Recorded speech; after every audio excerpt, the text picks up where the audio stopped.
Bonjour, alors je vous retrouve aujourd'hui pour une vidéo premières impressions sur un fond de teint. En l'occurrence, c'est le fond de teint de la marque Milk Makeup.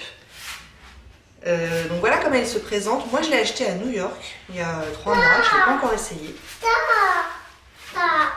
Ma fille est là. Donc j'ai vérifié sur internet, pour l'instant, à ma connaissance en tout cas, il n'est pas disponible en France, on ne peut pas l'acheter en France.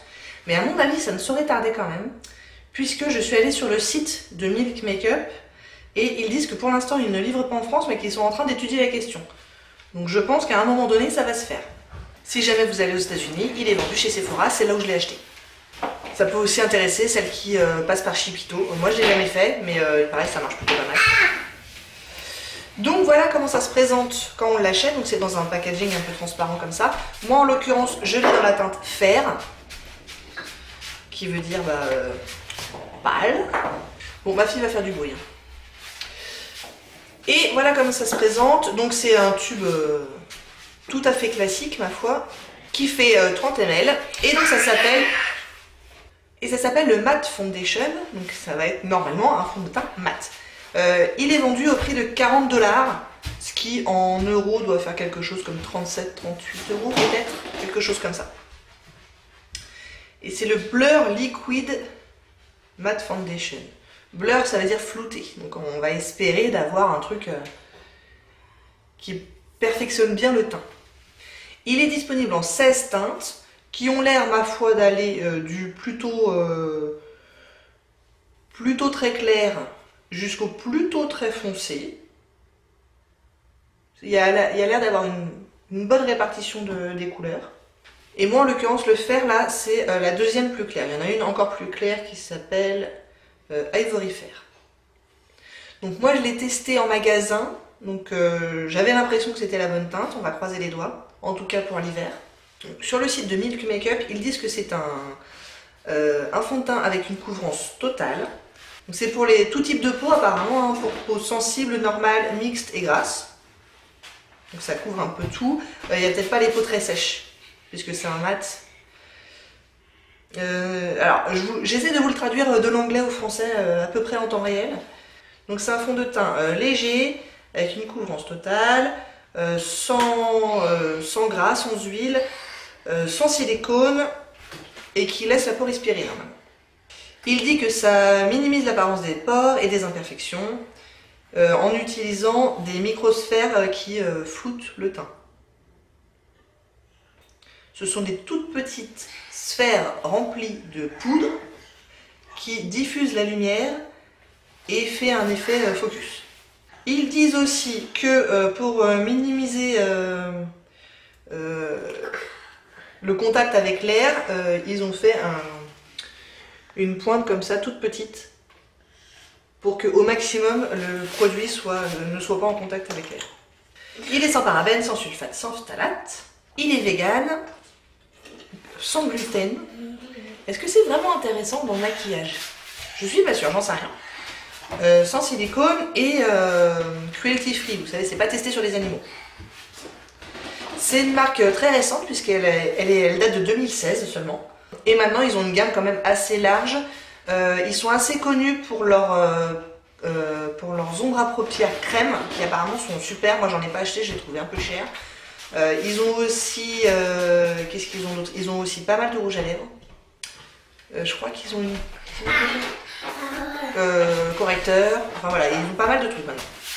Bon, bah on y va. Je vais l'appliquer d'un côté avec un pinceau, de l'autre avec une éponge. Et c'est parti. Alors déjà, j'ai hâte de savoir la texture de ce machin-là. Je sais pas pourquoi, j'ai dans l'idée que ça va être assez épais.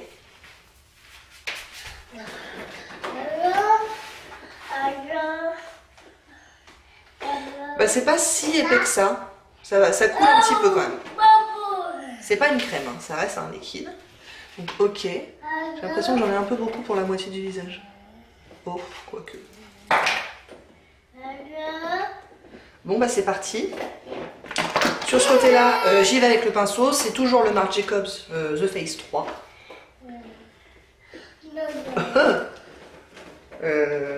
Ouais, ça court. J'en ai mis trop.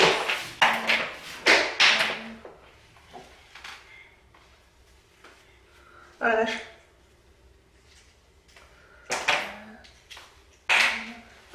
Comme vous pouvez le constater, j'ai pas mal de rougeurs et elles sont bien couvertes. Au niveau de la couleur, on n'est pas trop mal. Ce serait presque un peu trop foncé. C'est vous dire. Par rapport à mon cou là, c'est presque ça, mais pas tout à fait. Enfin, ça passe. Bon, ça s'estompe très bien, ça c'est la bonne nouvelle. La prochaine fois, clairement, j'en mettrai moins. En fait, je vous avais pas dit, j'avais rien sur ma peau, hein, j'avais pas de primer. Quand je teste un fond de teint, j'aime bien ne pas mettre de primer pour voir ce que ça donne. Vraiment que le fond de teint, quoi. Donc, bah voilà, c'est fait. Je pense clairement que j'en ai mis trop, du coup, c'est pas super naturel quand même. Enfin, couvrance totale, je pense qu'on y est. Bonjour. Mais ça fait pas très naturel quoi sur la peau. Clairement on voit que j'ai une bonne couche de fond de teint quand même.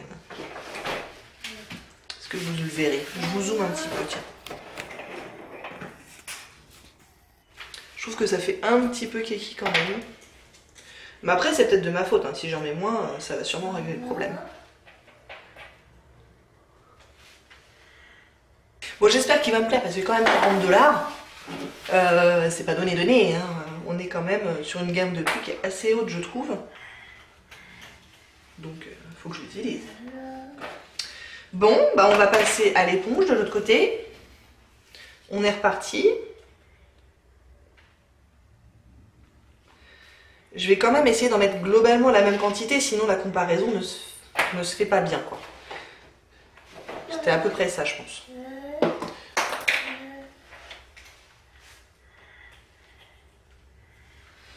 Voire même un petit peu plus. Alors c'est trop, on est d'accord, mais si je mets pas la même quantité des deux côtés, on ne peut pas comparer.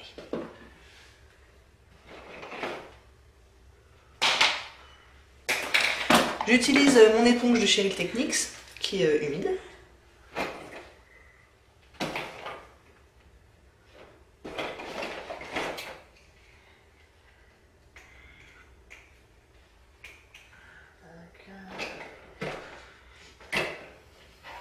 En sachant qu'habituellement, moi je mets pas beaucoup de fond de teint très couvrant. De manière générale, une couvrance moyenne, ça a tendance à me suffire.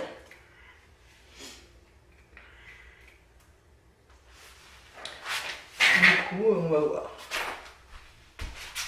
Nana! Ma fille a fait un beau bateau. Tiens. Bon, à nouveau, ça se diffuse très bien, il n'y a pas de souci à l'application. Je pense que je vais quand même, et c'est assez rare, plutôt préférer l'éponge, qui fait quand même un rendu un tout petit peu plus naturel.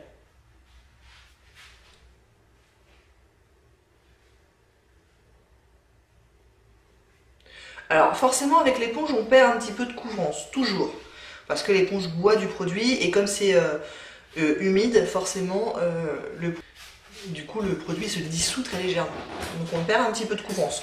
Mais en même temps là en l'occurrence ça me dérange pas parce qu'on passe d'une très grande couvrance à une grande couvrance. En ce qui me concerne ça me convient. Bon et ben voilà ce que ça donne. C'est pas mal.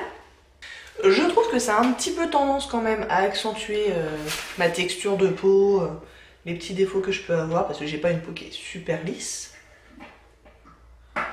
Donc par exemple ici sur ma tempe, j'ai pas mal de textures que d'habitude je trouve on voit quand même moins avec d'autres fonds de teint. Par contre ça se place bien au niveau du nez, ça n'accentue pas du tout les pores. Donc le niveau blur, donc le floutage est je trouve efficace au niveau des pores, pas trop au niveau de la texture. J'ai un peu peur que ça ait tendance à migrer un petit peu sur mes ailes de nez. Et ça on verra au cours de la journée. Je reviendrai vous voir une ou deux fois dans la journée.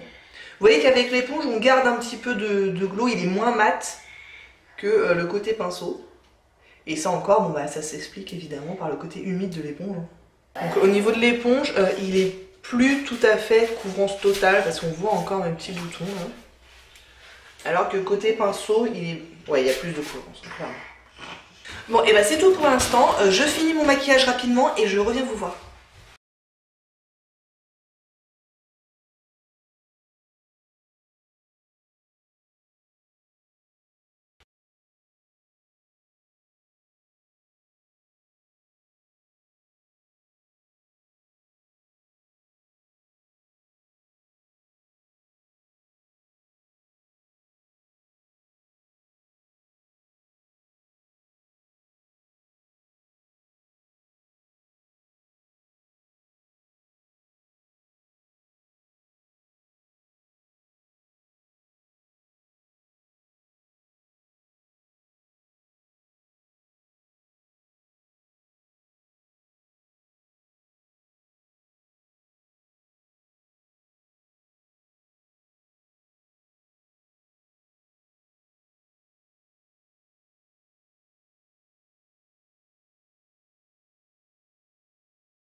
Me revoilà à peu près un quart d'heure plus tard, j'ai fini de me maquiller légèrement. J'ai appliqué le petit blush crème là qu'on a eu, je crois, dans la Birchbox de décembre, de chez Bobbi Brown. Bobbi Brown. Donc je l'ai appliqué sur les joues et sur les lèvres, et il est plutôt sympa. J'aime bien. Voilà, juste pour tergiverser. Le fond de teint. Comme vous l'avez vu, je n'ai poudré que le dessous des yeux. Le reste, à mon avis, c'est pas nécessaire. Il est déjà bien mat comme ça. Il est déjà assez kiki comme ça, faut peut-être pas en rajouter. Pareil pour le correcteur, j'en ai mis que au-dessus des yeux. D'habitude, j'en mets sur le nez et sur le menton. Mais là, pour un test fond de teint, je m'en mets ni sur le nez ni sur le menton pour voir comment ça tient. J'ai quand même une grosse tendance à avoir le nez et le menton tout rouge à la fin de la journée, même avec un correcteur. Donc là, on va voir comment le fond de teint tient le coup là-dessus. Donc il y a vraiment que le fond de teint, sur le nez et sur le menton. Bon, on reste sur un maquillage quand même pas très naturel, je trouve. Alors certes, de loin, la peau est à mon avis plutôt jolie, ça se passe bien, mais ça, on voit quand même pas mal la texture. Alors, c'est peut-être de ma faute, peut-être que j'en ai trop mis. Donc je réessayerai en mettant un bon tiers de moins, je pense, pour voir ce que ça donne. Et puis là, la light, bon bah c'est de la light, c'est pas le fond de teint. Donc mes attentes sont, pour cette journée, de voir si le nez et le menton deviennent rouges ou pas. Si le fond de teint a tendance à se collecter dans les ailes du nez ou sur les rides, disons-le, sur les rides d'expression. Et on va voir si mon teint si au cours de la journée j'ai un petit peu d'huile qui ressort, j'ai pas la peau grasse, j'ai la peau plutôt mixte. Mais on va voir si du coup ça devient un peu plus naturel ou pas. Bon là on n'est pas tout à fait à 11 h du matin, je reviens vous voir en fin d'après-midi. A tout à l'heure. Il est à peu près 19 h, ça fait donc à peu près 8 h que j'ai mis le fond de teint. Donc je pense que le résultat qu'on a là sera à peu près révélateur quand même. Sachant que quand je me suis regardée dans le miroir plusieurs fois dans la journée, globalement j'ai plutôt bien aimé ce que je voyais. Je me disais à chaque fois que le teint était joli. Réflexion que je me fais pas forcément d'habitude. Donc plutôt un bon point. Alors maintenant il y a des bonnes choses et des mauvaises choses. On va commencer par les bonnes choses. Ce que j'avais dit tout à l'heure c'est révélé un peu exact, c'est-à-dire qu'au fur et à mesure de la journée, il a eu tendance à être de moins en moins évident en fait sur le visage. Il s'est un peu mieux mêlé avec les huiles de la peau, etc. Du coup, je dirais que sur les joues, il est un peu moins kiki qu'en début d'application. Ça, c'est le bon point. Deuxième bon point, effectivement, de loin. Alors là, peut-être un peu moins quand même, mais dans l'après-midi, je trouvais que ça faisait un teint qui était vraiment plutôt joli. Donc, j'aimais bien ce que je voyais, de loin. Là où ça se complique un peu, c'est quand on regarde de près. Alors, là, au niveau du menton, comme prévu, il n'a pas trop tenu le coup. Je sais pas pourquoi au niveau du menton les fonds de teint ne tiennent jamais. Là en plus je rappelle que je n'avais pas mis de correcteur et que je n'avais pas poudré. Donc je ne l'ai pas aidé du tout ce fond de teint. Et voilà. Au niveau du nez, le nez a eu tendance à être quand même pas mal brillant. Là, j'ai fait aucune retouche. Donc vous voyez que le nez est un peu huileux quand même, un peu gras. Je sais pas si vous allez voir, mais ici, on a une grosse trace de, je sais pas, peut-être quand je me suis grattée ou j'en sais rien. Et qui fait pas vraiment très naturel. Et là, quand je frotte, le fond de teint s'en va. Clairement, il y a du fond de teint sur mon doigt là. Et ça a eu tendance un petit peu à se collecter sur l'aile du nez ici. On a également un petit problème à ce niveau-là, où le fond de teint n'a pas trop tenu le coup. Je ne sais pas si vous le verrez, mais on voit clairement une démarcation peau fond de teint. Au-dessus du sourcil, là, c'est pas très joli. Donc là, je vais poudrer pour voir comment il réagit à ça. Je pense que clairement, j'aurais pu l'aider un peu plus. Je vais continuer à tester ce fond de teint. De toute façon, je l'ai acheté, donc je vais l'utiliser. Mais avec du correcteur, avec un peu de poudre, etc., je pense que déjà ça va aller mieux. Avec un primer aussi en dessous, sûrement, que ça arrangera un peu les choses. Mais c'est vrai qu'à lui tout seul, il suffit pas. Pour moi en tout cas. Donc il va falloir que je fasse d'autres tests avec d'autres produits en dessous, au-dessus. Pour voir. Parce que je pense qu'il a du potentiel. Il n'est pas parfait. Mais je pense qu'il y a moyen que ça marche pour moi. Parce que vraiment dans l'après-midi c'était pas mal. Mais du coup vous voyez ça fait que 8 heures quand même. Ça fait une journée, une petite journée. Parce que je l'ai mis qu'à 11 heures. D'habitude je me maquille plutôt vers 6h30, 7h du matin. Et je me démaquille que 12 heures plus tard. Donc là encore 4 heures. Et il faut des retouches, ça c'est clair. Moralité, c'est pas le coup de cœur que j'espérais. Surtout pour le prix de 40 $. Je m'attendais à un peu mieux. Maintenant c'est pas une catastrophe non plus. Donc il faut que je continue de le tester. Et j'espère que je vais trouver la bonne combinaison de produits pour qu'il marche pour moi. Parce que j'ai vraiment pas envie de le mettre dans un coin. Bon et ben voilà, j'espère que ça vous a plu. Si oui, n'hésitez pas à commenter, à liker et à vous abonner. Et je vous dis à bientôt. Au revoir.